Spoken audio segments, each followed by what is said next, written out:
Hello everyone, welcome to Inspiration IAS Daily News Analysis. Today is 21st June 2021 and we are going to discuss the important news articles of Hindu, Indian Express, PIB and Assam Tribune. Please note that you can download this lecture PDF from our website www.inspirationias.org, as well as you can also download daily MCQ and Vishleshan from our website by clicking this link below. Alternatively, you can follow our social media page like Facebook, Instagram and Telegram channel for other study materials and notes. Inspiration IAS has started its online foundation batches for UPSC as well as other state PCS examinations. So if you are preparing for UPSC or other state PCS, then you can enroll in our online come offline foundation batches, where you will be getting the highly interactive classes of India's top UPSC educators. And this program has a unique features in which you have options to shift it from the online to offline format. So whenever the situations permits, you can even shift your online classes to the offline batches. For more information, you can call in this given number, or you can also register in our website. Inspiration IAS has started its online mock test series for UPSC and other state PCS examinations. So if you are preparing for this year prelims examinations 2021, then you can enroll in our mock test series. This mock test series will be available both in online as well as offline format. So for more information, you can call in this given number, or even you can register in our website www.inspirationias.org. So let's start our today's daily news analysis. आज का हमारा पहला news है, recently world competitive index report 2021 release हुआ है और India maintain its 43rd rank on the annual world competitive index report. The World Competitive Index is a comprehensive annual report and worldwide reference point on the competitiveness of countries. Basically ये एक तरह का comprehensive annual report होता है जो show करता है एक कंट्री के कॉम्पिटिटिवनेस पर. अब ये कॉम्पिटिटिवनेस बहुत सारे इकोनॉमिक फैक्टर्स और बिजनेस करने के तरीकों के ऊपर में डिपेंड करता है. इसको पब्लिश करता है वर्ल्ड कॉम्पिटिटिव ईयर बुक. इसको पहली बार 1989 में पब्लिश किया गया था.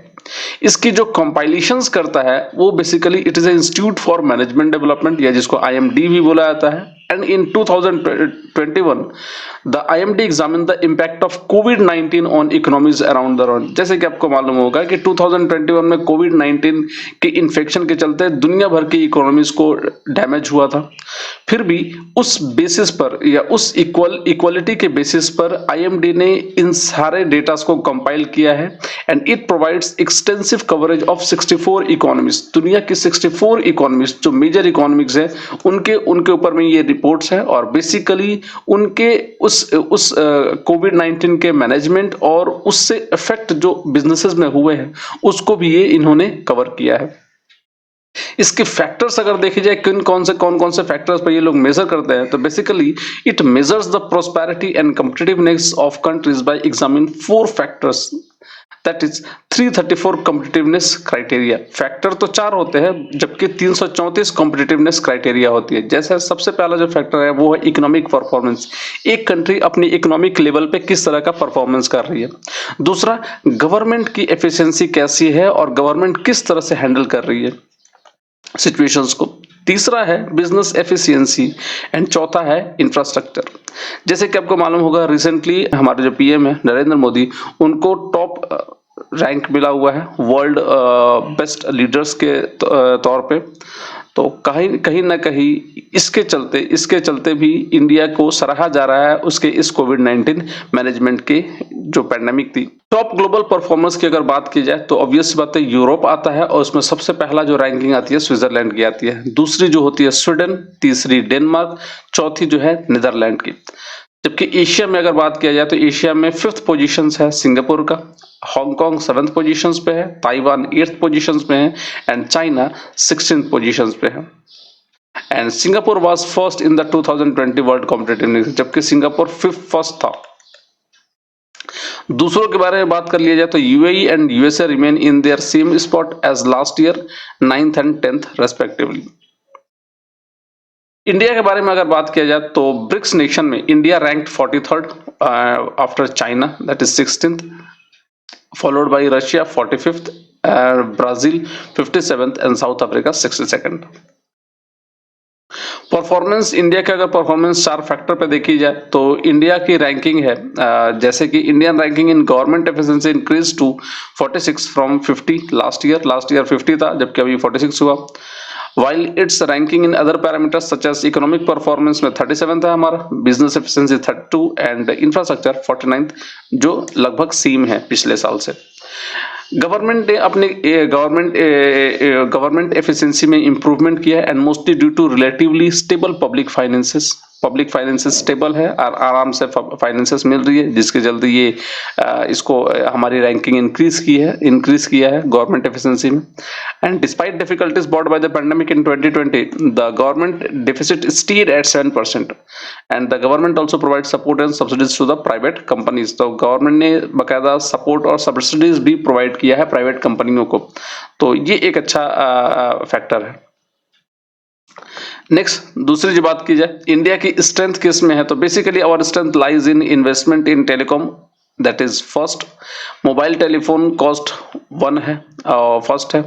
आईसीटी और सर्विसेज जो होती है हमारी वो थर्ड पोजीशंस पे है। Remuneration in service professions that is fourth position and terms of trade index that is fifth positions. Weaknesses की बात कर लिया जाए तो India's performance is the worst in sub indices such as broadband subscriber 64th है, exposures to particulate pollution 64th है and human development index 64th है, जबकि जीडीपी भी हमारा पर कैपिटा 63rd है and foreign currency reserve that is 62nd है। तो ये कुछ हमारे वीकनेसेस है एंड स्ट्रेंथ है and we need to improve our weaknesses. Next अपने अगले रिपोर्ट पे चलते हैं। दूसरा हमारा न्यूज है that is recently government of India ने इनलैंड वेसल्स बिल्स 2021 रिलीज किया है और इस वेसल बिल में ये रेगुलराइज करने की कोशिश किया गया है इनलैंड वाटरवेज को। समझते हैं क्या है ये। Recently the union cabinet approved the inland vessel bills 2021 which will replace the Inland Vessel Act 1917 after the passing in Parliament। तो ये basically Indian vessel bill 2021 replace करेगा इनलैंड वेसल एक्ट 1917 को आफ्टर पासिंग इन पार्लियामेंट, जबकि समझिए ये 1917 में ही bill pass हुआ था और अभी रिसेंटली इसको चेंज किया गया है। It was very much required. The bill will regulate safety, security and registration of inland vessels। जो भी inland vessels है उनकी सेफ्टी और सिक्योरिटी को रेगुलराइज करेगा। इस बिल के अगर फीचर्स के बारे में बोला जाए तो एक की features of the bill is a unified law for the entire country instead of separate rule framed by the state. ये हर स्टेट के अलग अलग रूल्स को हटा के पूरा ही एक यूनिफाइड लॉ बनाएगा पूरे ऑल ओवर कंट्री के लिए। And the certification of registration granted under the proposed law will be deemed to be valid in all states and union territories and there will be no need to seek a separate permissions from the state। तो एक ही registration काफी होगा all over India के लिए और अलग अलग state के लिए रजिस्ट्रेशन कराने की जरूरत नहीं पड़ेगी। ये बिल एक तरह का सेंट्रल डाटाबेस देगा for recording the details of vessels, vessel registration, crew on the electronic portals. देखिए ये जरूरी भी है क्योंकि आज कहीं ना कहीं इंडिया की जो थ्रेट है वो वाटर के थ्रू भी आती है, जैसे हमने मुंबई अटैक में देखा ही था। तो एक सेंट्रलाइज रजिस्ट्रेशन की जरूरत पड़ती है और ये एक अच्छा कदम है। थर्ड अगर बोला जाए all non mechanical propelled vessels will also have to be enrolled at the district, taluk और पंचायत और विलेज लेवल। जितने भी नॉन मैकेनिकली प्रोपेल्ड जैसे कि नाव वगैरह या जो डोंगी वगैरह होती है उसकी भी रजिस्ट्रेशन करानी पड़ेगी और वो गांव वगैरह और तालुका और पंचायत लेवल पर कराया जाएगा। It enlarges the definition of inland waterways by including tidal water। देखिए एक नई चीज इसमें डाली गई है कि जितने भी इनलैंड वाटर्स के अंदर में जो टाइडल वाटर आते हैं टाइडल वाटर्स को भी इसके अंदर में इंक्लूड कर दिया गया है। तो जैसे कि केरला के बैक वाटर्स वगैरह होगा and national waterways declared by the central government. तो ये सारा ही क्या हो गया आपका इनलैंड वाटरवेज के अंदर में चलाया। It also deals with pollution control measures of inland vessels and this bill directs the central government to designate a list of chemical substances etc. as pollutants। तो अगर कुछ केमिकल्स वगैरह जो इनलैंड वाटरवेज में यूज होता चाहे आप ले लीजिए फ्यूल पर्पसेस के लिए या दूसरे पर्पसेस के लिए, तो गवर्नमेंट उसको रेगुलराइज कर सकती है कि कौन सी चीजें यूज होगी और कौन सी चीजें यूज नहीं होगी। ये काफी अच्छा है। नेक्स्ट अगर इंडिया के वाटरवेज की बात किया जाए तो India has about 14,500 kilometres of navigable waterways which comprise of rivers, canals, backwaters, creeks etcetera. As per the national waterways act 2016, 111 waterways has been declared as national waterways. तो ये काफी इंपॉर्टेंट डाटा है, इसको आप थोड़ा देख लीजिएगा. फर्स्ट हमारा जो नेशनल वाटरवेज है वो गंगा भागीरथी हुगली रिवर सिस्टम है, जो प्रयागराज से हल्दिया जाती है, with length of 620 kilometre, is the longest national waterways in India. And the Inland Waterways Authority of India is implementing the Jal Marg Vikas project for capacity augmentations of navigations on the Haldia Varanasi stretch of Ganga, which is part of National Waterways 1, with the technical and financial assistance of the World Bank. तो World Bank इसमें हमें help कर रहा है. तो ये कुछ हमारे नेशनल वाटरवेज है. अगर थोड़ी बात कर ली जाए कौन कौन से वाटरवेज हैं, तो फिलहाल हमारे पास 6 वाटरवेज है नेशनल वाटरवेज. जैसे कि नंबर 1 है हल्दिया टू इलाहाबाद 1620 किलोमीटर, जो यूपी, बिहार, झारखंड एंड वेस्ट बंगाल होकर गुजरता है. नेशनल वाटरवेज 2 जो है Brahmaputra, that is from Dhubri to Sadiya, ये असम, वेस्ट बंगाल, अरुणाचल प्रदेश एंड मेघालय को इंक्लूड करता है.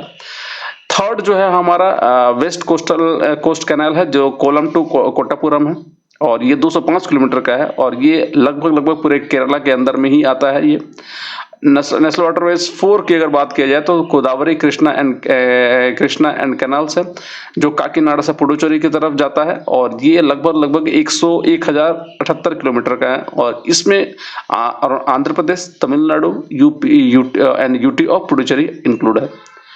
पांचवा वाटरवेज की बात नेशनल वाटरवेज की बात कर लिया जाए तो ये ब्राह्मणी डेल्टा कैनल आता है, और ये तालचर तक जाता है, और इसकी लगभग लंबाई 588 किलोमीटर की होती है, और ये ओडिशा से वेस्ट बंगाल तक सफर तय करता है.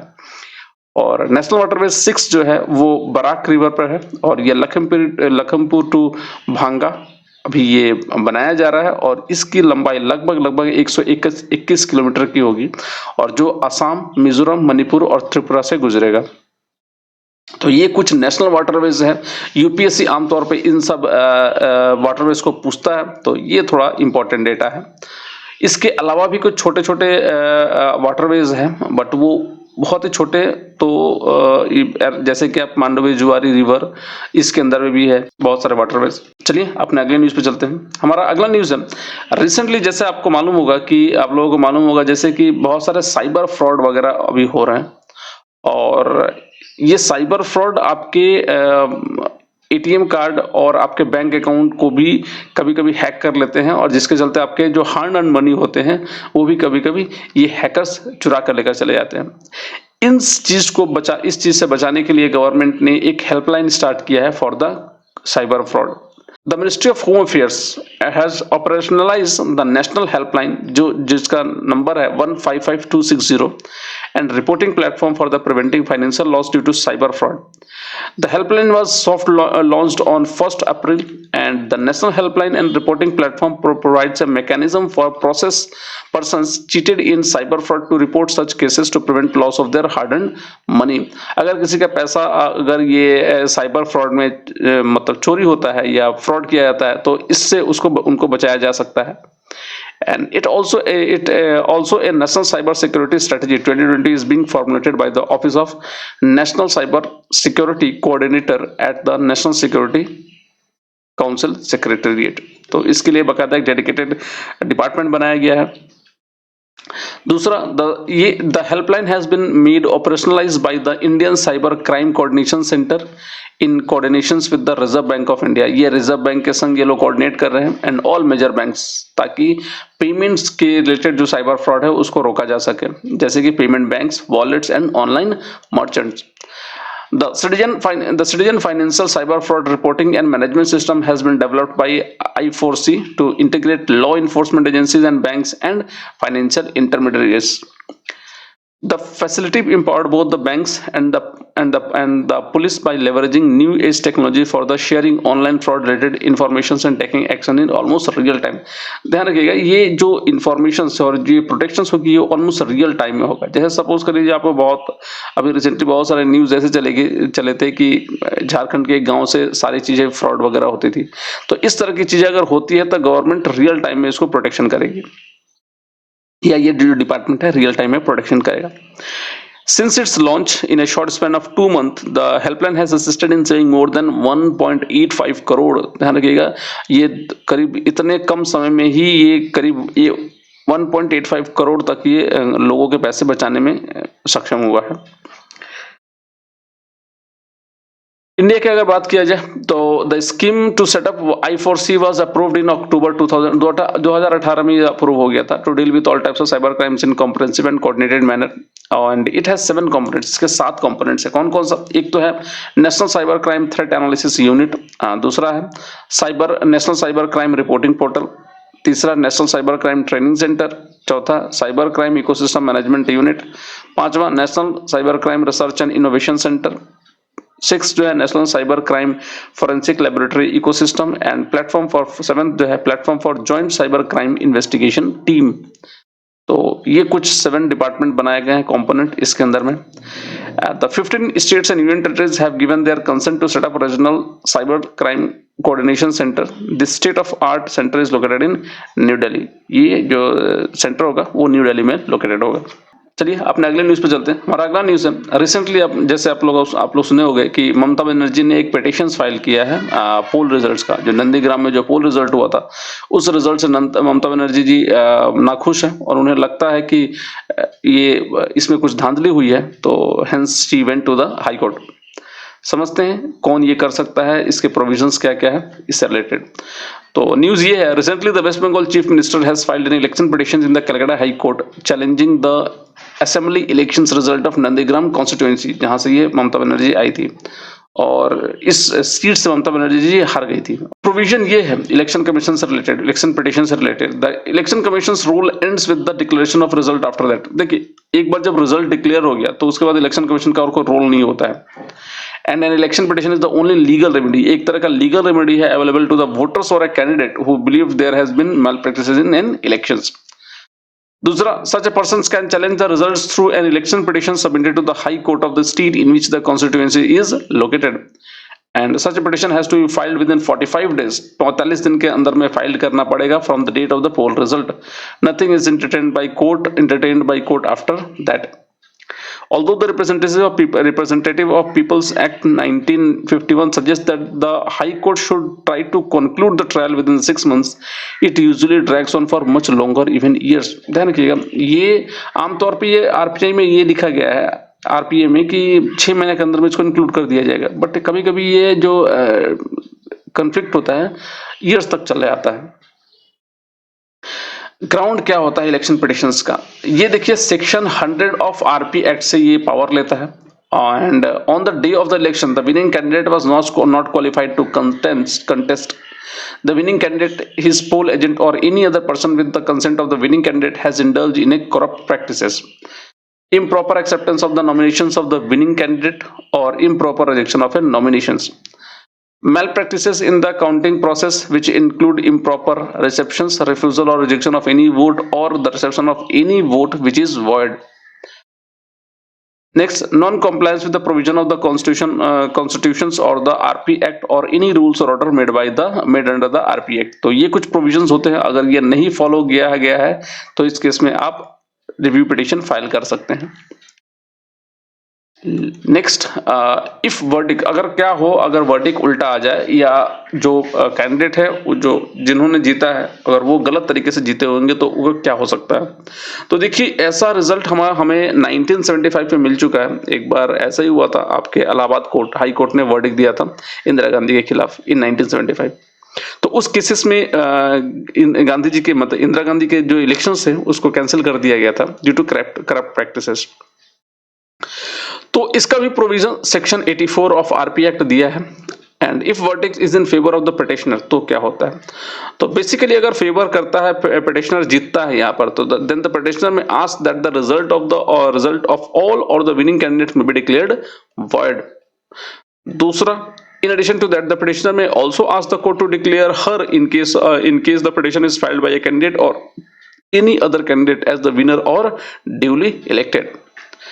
तीसरा, so the verdict on an election petition if found in favor of the petitioner may result in a fresh election or the courts announcing a new winner. Court नया विनर भी डिक्लेयर कर सकता है। जैसे हमने कहा 1975 में the most famous being the Allahabad high court verdict of 1975 which set aside Indira Gandhi selection from Raebareli constituencies 4 years earlier on ground of the corrupt practices. तो यहाँ पर इलाहाबाद हाई कोर्ट ने उनके इलेक्शंस को नल एंड वॉइड कर दिया था। तो ये कुछ प्रोविजंस हैं। So these are the daily news analysis for today. Last जो हमारा सेशन है वो है one liner for UPSC prelim 2021। इसमें बेसिकली 3 न्यूज है। पहला जो है एंटोनियो गुटेरेस को उनको फिर से सेकंड टर्म के लिए यूएन सेक्रेटरी बना दिया गया है यूनाइटेड नेशन जनरल असेंबली के लिए इनका, and as the 9th UN secretary general for a second term beginning 1st January 2022 and ending on 31st 2026। तो ये लगभग 4 साल के लिए। नेक्स्ट जो न्यूज है IN UNEV for joint naval exercise. तो यूनेफॉर बेसिकली ये एक तरह का नेवल एक्सरसाइज है जिसमें Indian navy and European naval forces एक संग एक्सरसाइज करती है, and this exercise is being conducted in gulf of Aiden along with Indian navy and other naval forces जो है वो है इटली के, स्पेन एंड फ्रांस के। तो 4 नेवल फोर्सेस ने इसमें एक्सरसाइज किया है। Next Namami Gange project programme recently 35 million litre या mega litre per day sewage treatment plant का प्रपोजल आया है या प्रपोजल हुआ है महेशतला। बेसिकली जो ये कोलकाता में पड़ता है और at the bank of river Ganga. और ये जो प्रोजेक्ट है वेस्ट बंगाल के अंदर में नमामि गंगे प्रोग्राम के अंदर में इसको प्रपोज किया गया है। तो ये कुछ प्रोविजंस है one liner. So that's all for today. आज के लिए इतना ही। कल हम फिर मिलते हैं डीएनए की एक अलग सेगमेंट में। तब तक के लिए शुक्रिया and please do subscribe to our YouTube channel